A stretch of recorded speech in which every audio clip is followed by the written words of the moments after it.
Hello and welcome to Resource PNG. Coffee is an integral part of Papua New Guinea's economy. No doubt, PNG coffee over the years has gained much welcomed international recognition, especially in regards to specialty coffee. Enjoy tonight's special on PNG coffee.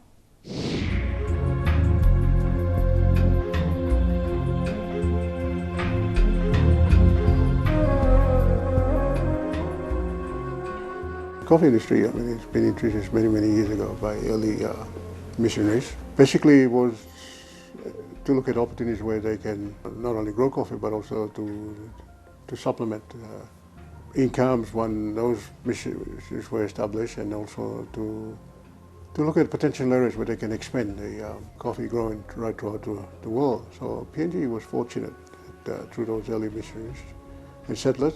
So from there, over the years, through the colonial administration, and there was a big push for coffee because they realized the huge demand for coffee throughout the world in terms of consumption, as well as the potential in terms of the revenue that coffee generates. Coffee was one of those major commodities that helped Papua New Guinea gain its independence, and we are gratefully indebted to the coffee industry for having brought us this far. Coffee continues to provide that support in terms of social, economic and food security for our people. At this point in time, the industry supports almost 3 million people in Papua New Guinea who depend either directly or indirectly on coffee for their livelihoods. So I think as far as the industry is concerned, we have a big responsibility to ensure that coffee remains viable and coffee continues to support our people in the rural areas. In terms of the world market, PNG supplies almost 1% of the total volume because we're competing with big countries like Brazil, Colombia, Vietnam. So they actually produce the volume, but I must highlight or stress here that PNG produces the best quality coffee in the world. And so it is our responsibility as an industry to ensure that we retain a 1% share of our market in the world. So you would have noticed that we have gone out to provinces, to districts, to explain the importance of quality coffee. It's only through quality that we can continue to get good prices for our coffee, and so our farmers benefit through that. Papua New Guinea has some fantastic coffees, and my aim has always been to try and promote those coffees to the world and have other people enjoy coffees from Papua New Guinea as much as I have. It is frustrating, and I will be honest about that. It is frustrating that in the 30-odd years, 37 years that I've been associated with the industry, that we haven't made more advances than we have. I think, the problem is a lot of times politicians and people talk about supporting the coffee industry, but only it's talk rather than action, and I think that's what's needed. From them to us, and vice versa, we want to bring back the images of what we do with their products back to them.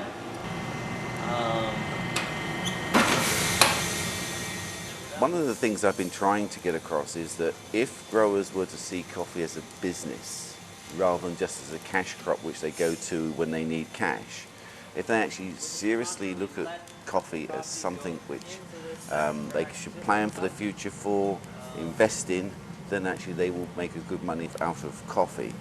The quality of the coffee is inherently good. We have fantastic soils here, we have fantastic climate here, we have all the right ingredients to make some fantastic coffees, but somehow, we just tend to see it as a cash crop. We want it for quick cash, and I think therein lies the problem, and we've got to try and see it as a product in which we take pride, a product in which we know somebody else is going to consume. So the story for us shouldn't just end when we sell the bag. We should be worried about how people perceive the coffee, and I think that it does require a change in the way that the attitude towards coffee.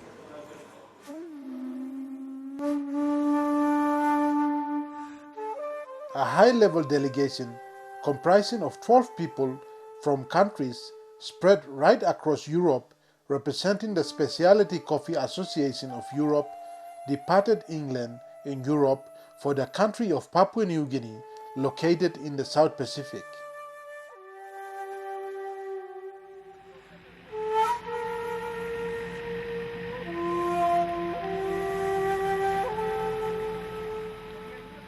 After traveling halfway across the globe, the delegation finally arrived on the shores of Papua New Guinea at Kagamuge Airport in Mount Hagen, Western Highlands Province, via Port Moresby, the nation's capital.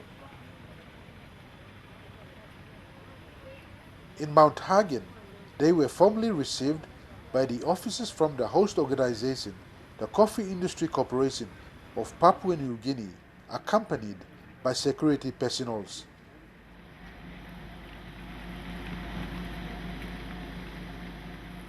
One of the main ideals of the SCAE is to educate people in coffee, right from the tree to the cup. And this Origin trip, like all the others, is an opportunity for people who don't know where coffee comes from or don't see the coffee to come to the country where it's grown, see it being picked, see it being processed, and follow its course right through the country of origin to see what it does. Because in Europe, we just get the green coffee beans. So we then sell them on, and then there's another part to the process, the roasting, the making of the coffee and the serving of the coffee to the client. So this part of the chain is something we don't normally experience. So by organising these trips, I give people in the SCAE an opportunity to come to the countries and also to see the coffee. I did not have really any expectations since I've never tasted coffee from Papua New Guinea. So coming here was an adventure for me, tasting your coffees first time in my life. But I know that you had a very nice quality cherries and an exceptional quality. So I was expecting really high quality with a very nice taste and flavors and aromas. The delegation's first visit from the many visits they will be undertaken in the next 7 days was Kindek Tea and Coffee Estate in the Jiwaka province.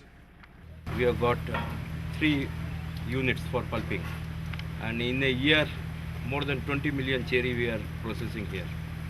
This single factory I used to do 20 million kilograms, and then in a per day basis, I think like everybody that is busy in the coffee business and mainly as a roaster that I am, it's to see the trees, how are they growing, what are the varieties, how is the harvesting going on, processing of the coffee. That was really what I would like to see, because I'm making some educational programs for coffee in Europe, and then I like to show some videos to the people that don't know anything about coffee. And so I like to compare one country to another one, just to show on what are the specificities, what's different from one country to another one. So coming here, I really expect to make a real coffee trip, to see the trees, to see the harvesters working, picking or stripping. I didn't know what was the best way here for the harvesting. Was it a wet processing? What is a dry processing? Was it a natural or not? That was my expectation.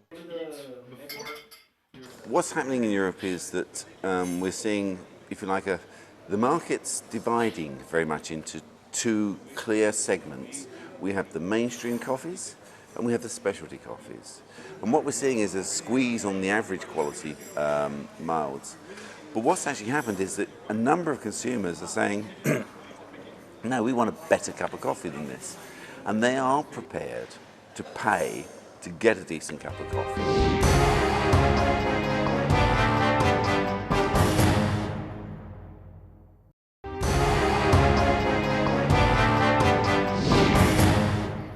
But in terms of volume, we have the potential to produce up to about 3 million bags, 3 to 5 million bags.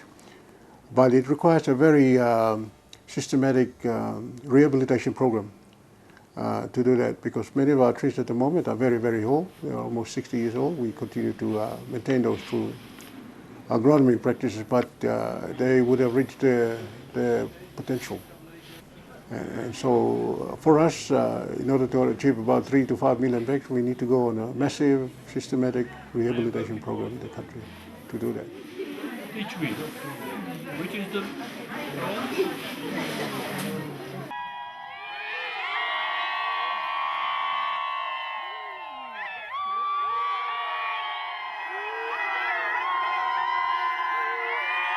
We come from many miles away, and we are the people who depend on you. Thank you.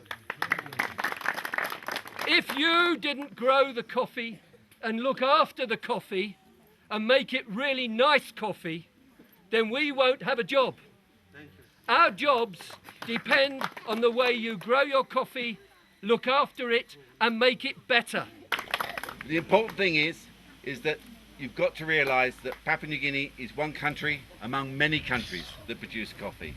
And Papua New Guinea has to compete in that world environment. And the only way we're ever going to compete is by producing good quality coffee. You have fantastic soils here, you have fantastic environment here. It's perfect for coffee. And if you treat coffee as a business, which I know is the CIC message, coffee will look after you. It will be good to you. Specialty markets are specific markets. They require specific coffee. They require the special coffee that is quite unique to PNG. That is not found anywhere else in the world. And I think given the diversity that we have and the environment that we have, I think we have those specialty coffee that they are looking for. That's one. And secondly, because of the price, world market prices for coffee, it's quite volatile, you know. We believe that by connecting with specialty market, we can at least guarantee our farmers that the price that they're getting for their coffee will be maintained at a reasonable level. Here I've just put here the plantation coffee from Juwaka. That's basically grown here in the valley of Juwaka. You won't find plantations up in the mountains, it's only in the valley here. And that's the high altitude. And then we have this one is Kovan. That's we're recently trying to get these people into working together with us. So that's really what we do in order to improve the coffee. What we're looking at is we're trying to make sure that the drink that is finally served is of the best quality. So if we can come to the country and see what the country is doing to improve its coffee, so we see the basic fundamental product, the coffee bean itself, we see how that is grown and processed to make it really good, and then we know that we've got good tools to continue with our other processes like the roasting and the making of it. The reason that the specialty coffee market is growing, but the consumer in Europe is more and more exigent. Like everywhere, everything is increasing in price, and people are drinking more and more coffee and tea at home because it's too expensive. And I think that the Papuasian coffee has the opportunity to send over his coffee to Europe just to satisfy this kind of market, because some are extremely good and maybe a bit better than some other specialty coffees.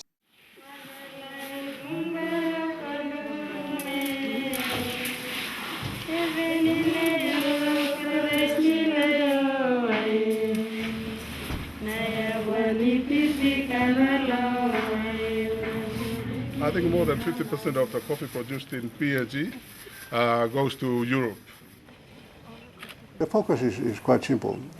Our challenge in the industry is, one, quality, and the second thing is volume production. Over the years, our volume has been declining despite many attempts to revive the industry. You know, our plantations are gone, our block holders, you know, the 20-hectare blocks are gone. The industry is totally dependent on smallholders who produce almost 85% of our coffee for both domestic and as well as export. And those are the people that we need to focus on.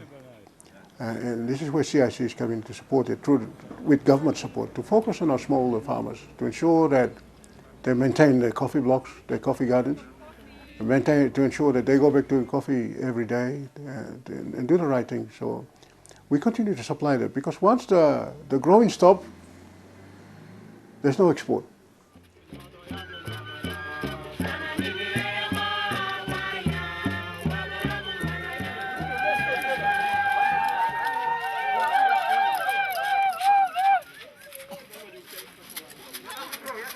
The final leg of the visit, covering the Western Highlands to Jiwaka and Simbu provinces, ended with a visit to Keto Topasi Coffee Cooperative Society, a group that is located at the border of Simbu and Eastern Highlands provinces.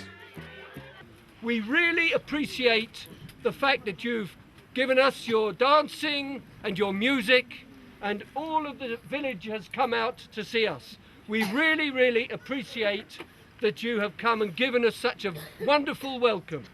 It has been really difficult. Your pathway was blocked, but we thought we had to come to see you because you are very, very important to us.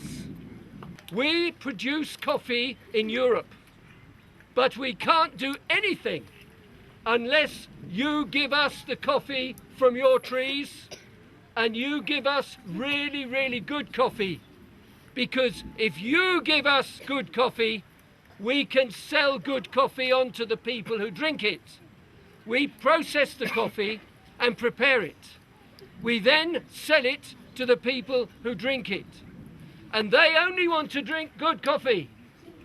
So you see how important you are. Because all of that happens after you've picked your coffee. So we are dependent on you very, very much. So what I'm saying to you today is thank you very much for picking the best coffee from PNG that we can buy and sell to the people who drink it. Thank you very much. I have a very simple message for you at the moment. We're entering into a period where coffee prices are going to be very good. And what you need to think about is how you look after your coffee, because it will look after you. You've got to treat coffee as a business. You've got to see coffee as something that you engage in to earn lots of money. You've got a great start here, but what you need to do is look after your coffee. You've got to invest in your coffee because prices are going to be good maybe for 1-2 years and then they're going to fall again. So they're very interested to look at the way you do your coffee field as opposed to Colombia or Costa Rica or Brazil or where we've seen coffee growing before. So they'll be looking at the way you organise your farms, the way you organise your quality controls, and then in the end, of course, the way that the coffee tastes. So by coming to your country, that's the things that they're looking for. Some of the people have never been to coffee before, so they're very keen to see it being picked. They're very keen to see the pulping and the processing and the drying, and then learning through that how important it is to make sure the processes are up to scratch, to make sure that the washing doesn't happen too late and we get fermentation, to make sure that the pulping takes place quickly so we don't get fermentation. So they'll learn all these various things that are important to make that coffee bean special. And then, of course, to see how the selection process is done in the country for picking out beans that aren't up to scratch, getting rid of your broken beans and your pales and your blacks, clearing the sorting process. So they'll be coming to learn all those things. The future of PNG coffee will be very fruitful, I think, because it has a potential, but it needs more care, more attention. You have place to improve, generally in respect of the quality. This is why I'm here, because I wanted to find good quality coffee. And to improve that, it needs attention more on the production side and processing as well.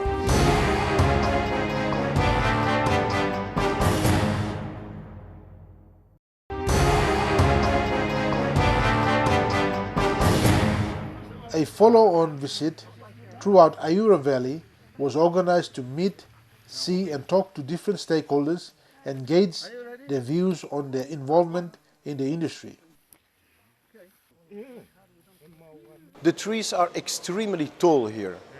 So when you go to other coffee plantations, and then I use the word plantation, because mainly when you have about plantation coffee, that are the most plantations that I saw until now. So plantation coffee is quite the same than the other countries. Variety is definitely different. The way that they keep the ground, let's say with the grass, is also different. But what I didn't expect at all is that the coffee trees are so tall here, and to harvest the coffee they really have to take the tree and to pull him down and to make the picking. It's extremely hard work. We don't have the land area in terms of producing the volume, but if we can focus our attention on producing good quality coffee, I think we can continue to demand good prices for our farmers. So Last year we only get about 50% of the crop. And one thing about increase in price, we have more people coming in to collect pick coffee, even though they're not part of the system. So we're having this problem so we're thinking more strategically now. If you can make enough money, why planting 20 hectares if you can make it from 5 hectares? Huh? And that's where you guys become very important. You see, specialty coffee becomes important. We had several cuppings, and there was, in all the cups that we could have until now, there was maybe only one cup in the more of 20, 30 cups that we drank. There was maybe one cup that was, there is maybe a problem in there. But all the rest was absolutely fantastic.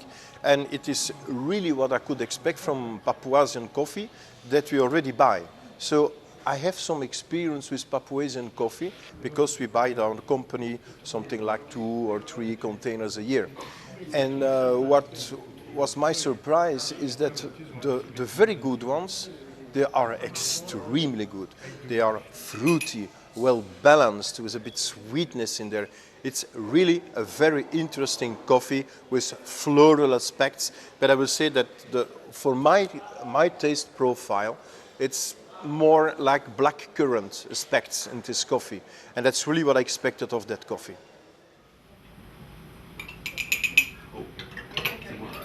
No, because yes, it can be interesting to get it, but sometimes you have a bit grounded coffee in there, and then you have a powdery reaction on the tongue. It's not exactly what it's a different mouthfeel. Yeah. The dryness no acidity in these two. There are also other good coffees on the market, but we can now really confirm that the specialty coffee coming from Papuasia, it's really in the range of the top coffees in the world.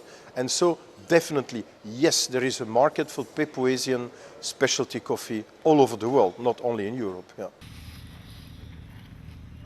And there are a number of groups in the country who are affiliated with those specialty associations and actually supplying coffee to them. So, and they're getting good premium prices for it. As you know, the requirements for those specialty markets are quite stringent, and there are conditions that our farmers have to comply with in order to qualify to meet the demands of the specialty market. But I think in the long term for smallholders, that's a way forward for the coffee industry, and we hope that we can continue to maintain and sustain that. But of course, the demand is to ensure that our farmers actually produce good quality coffee. And this is where the coffee industry is really trying to ensure that our farmers actually comply with the stringent requirements and producing good quality coffee so that they can continue to entertain and also get good prices for the coffee. I think that's the challenge now that we have. I think there's got to be a number of things that we've got to do. One of the stories I've been saying is that the growers and the people who sell the coffee have got to understand the quality of their coffee more. So I want to see more people cupping coffee, tasting their coffee. Cupping's put forward sometimes as an intricate art that only a few people can aspire to, which is rubbish. Anyone can taste coffee. We all got good taste buds in our mouths. We can all taste coffee. Sometimes you need to be trained to be able to taste differences. But unless you know how good your coffee is, how can you know how much it's worth? That's my central message, is that you must know your coffee in order to be able to know what it's worth.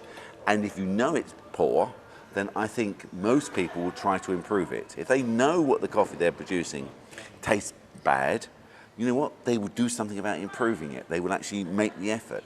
But if they don't know what they're producing tastes bad, then as far as they're concerned, that's fine. If somebody's prepared to buy it, I'll sell it. But as soon as they get involved in quality and thinking about quality and tasting their coffees and understanding quality, then they will produce better quality coffee. A visit to different sites and facilities in the city of Lae was organized.